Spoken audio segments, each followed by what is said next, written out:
The front pages. Coming up to 6:15, more than 1 in 10 of Britain's shops standing empty and our high streets blighted by closures. So all this week, Steph's going to be out and about in town centres across Britain. This morning, she's gone to Bristol. Morning, Steph.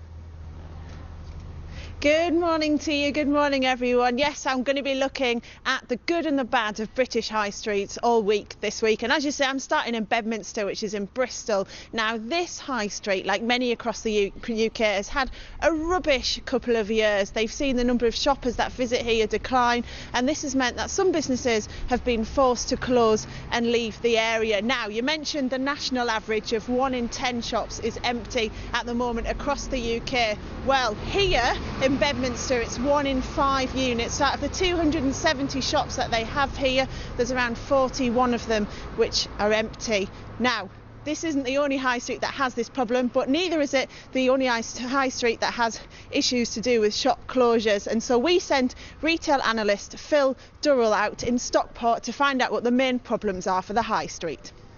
Town centre vacancy rates have been doubling over the last 2 to 3 years, but that only tells half the story, because whilst we've got lots of empty units like we've got behind me and over there with Peacocks, we've also got the backfill of some of these shops being not really go-to destination shops for customers. I think in Stockport there's been quite a few changes with big names. La Senza coming out of the UK deciding, it's just a bit too competitive in the UK to trade anymore. And then over the road we've got Game Station bought out by Game, and Game might have had a pretty tough Christmas, facing increased competition from the internet. And then 400 yards just down the road we've got Comet. We all know what happened to Comet. Decided, just before Christmas it was no longer viable to continue trading, largely due to the internet. And we really don't know how Christmas has been for a lot of the retailers. It's such an important period. We can expect that there'll be some blood on the carpet and blood on the high street in the next 3 months with some of the retailers, maybe some big names, that have suffered a little bit and maybe decided to walk.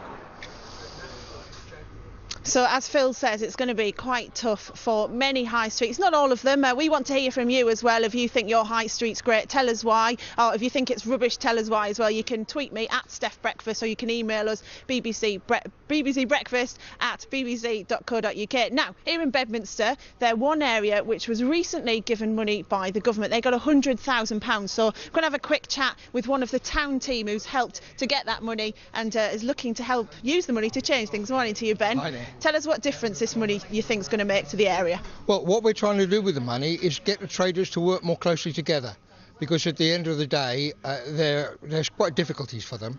So if they work with each other, there's more chance that we can improve the look of the street, make it more attractive, get local people to come down and use it and so on. Is that what you think the problem is, how the street looks then? Well, it's certainly one of the problems. When we talk to local people, they complain about rubbish. They say, well, there's not much in the way of green spaces. In some parts of the street, this part of the street, there's lots of places to sit down. In other places, there's nowhere to sit down. So it's very often quite simple, straightforward things, but it's getting the traders to work more closely together. OK, well, thanks, Ben. I'm going to be talking to you and some of the rest of the people who are sat in the cafe a bit later on, but for now, back to you. All right, Steph, thanks very much. Steph reporting from Bedminster in Bristol.